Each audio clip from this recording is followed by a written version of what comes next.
So here in San Francisco, we're focused on the latest and greatest in AI, and there's a lot happening, lots of new applications and lots of new models.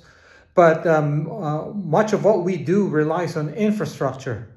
And by that, I mean physical infrastructure, data centers specifically. And a lot of those data centers are going to be built outside of the Bay Area. And I happen to travel to Sioux Falls, South Dakota, several times a year to visit my in-laws.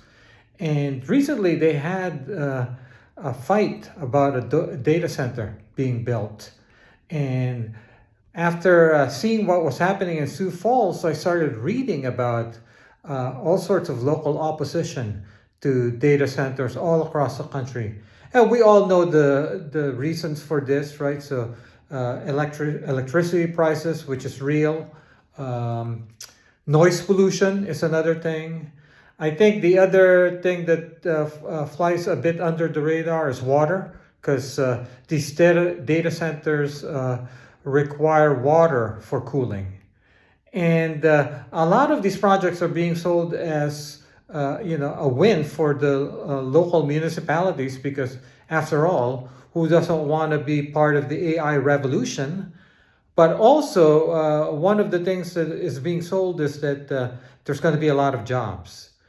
But then one thing I've noticed is that the local opponents of these projects have really studied all these projects that have been built across the US. And it's clear that the data centers do bring jobs, but it turns out they don't bring a lot of jobs.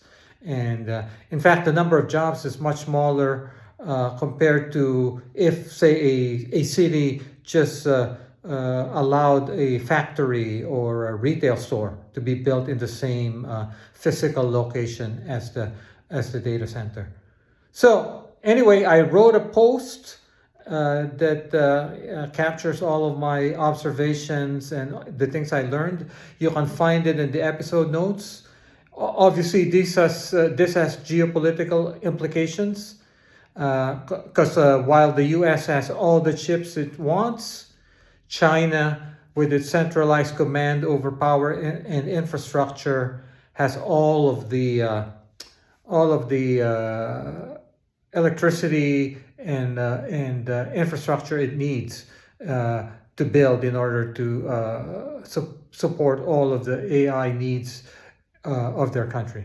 Of course, we have a democratic model which requires transparency and public buy-in.